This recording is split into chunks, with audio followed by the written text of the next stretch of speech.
Hi doctor.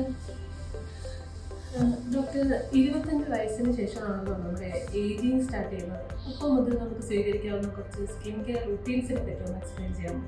25 വയസ്സിന് മുന്നേയുള്ള skin care routine continue ചെയ്യാന്നുള്ളതാണ് ആദ്യം വേണ്ടത്. അതായത് 4 hours കൂടുമ്പോൾ സൺസ്ക്രീൻ റീഅപ്ലൈ ചെയ്ത് കൊടുക്കുക, പിന്നെ മോയ്സ്ചറൈസർ യൂസ് ചെയ്യുക. ഇതെല്ലാം നമ്മൾ ആഡ് ചെയ്യേണ്ട കാര്യങ്ങൾ പറഞ്ഞാൽ നൈറ്റ് ടൈമിൽ വീക്ക്ലി വൺസോ ട്വൈസോ ആയിട്ട് പി സൈസിൽ റെറ്റിനോൾ നമ്മുടെ സ്കിൻ കെയർ റൂട്ടീനിൽ ആഡ് ചെയ്യുക. ഈ റെറ്റിനോൾ ചിലർക്ക് ഇറിറ്റേഷൻ ഉണ്ടാക്കിയേക്കാം.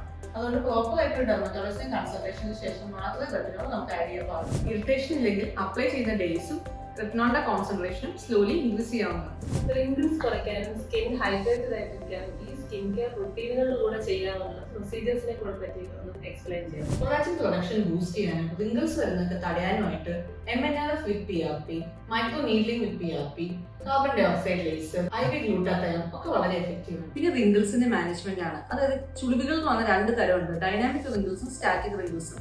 ഡൈനാമിക് റിങ്കിൾസ് എന്ന് വെച്ചാൽ നമ്മളിങ്ങനെ പുരുകം പൊക്കുമ്പോൾ വരുന്ന ഫോർഹെഡ് ലൈൻസ്, ചിരിക്കുമ്പോൾ വരുന്ന ക്രോസ് ഫീറ്റ്, കണ്ണിന്റെ ചുറ്റും വരുന്ന ക്രോസ് ഫീറ്റ്, ഇതൊക്കെയാണ് ഡൈനാമിക് റിങ്കിൾസ് എന്ന് പറയുന്നത്. അതിന് നമ്മൾ ബോട്ടോക്സ് ഇഞ്ചക്ഷൻസ് ആണ് കൊടുക്കാറ്. സ്റ്റാറ്റിക് റിങ്കിൾസ് അതായത് ഫേസിൽ മസിൽ മൂവ്മെന്റ് ഒന്നും ഇല്ലാതെ തന്നെ കാണുന്ന ചുളിവുകൾ. അതിൽ എക്സാമ്പിൾ ആണ് ചിലർക്ക് നേസൽ ലേബിൾ ഫോൾഡ് ഒക്കെ വളരെ പ്രോമനന്റ് ആയിരിക്കും.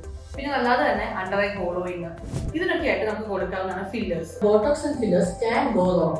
അതൊരു ഡെർമറ്റോളജിസ്റ്റ് സൂപ്പർവിഷനിൽ മാത്രം സ്വീകരിക്കാൻ ശ്രദ്ധിക്കും. പിന്നെ സ്കിൻ ഹൈഡ്രേഷൻ ഗ്ലോയും എൻഹാൻസ് ചെയ്യാനായിട്ട് skin boosters, hydronic acid injections ഒക്കെ എടുക്കുന്നത് വളരെ എഫക്റ്റീവ് ആണ്. ഈ സാഗിങ് ഒക്കെ ത്രെഡ് ലിഫ്റ്റ്, പിന്നെ അതുപോലെ MNR fit HIFU, double chin പോലത്തെ ബുദ്ധിമുട്ടുകൾക്ക് MNR ഫിറ്റ് ഹൈഫു ഒക്കെ വളരെ എഫക്റ്റീവ് ആണ്. അതല്ല പിഗ്മെന്റേഷൻ ഇഷ്യൂസ് ഒക്കെ ഉള്ളവർക്ക് ലേസർ കാർബൺ പീൽ, മെഡി ഫേഷ്യൽസ്, അതായത് ഓക്സിജൻ പീൽ ഒക്കെ നമുക്ക് സജസ്റ്റ് ചെയ്യാറുണ്ട്.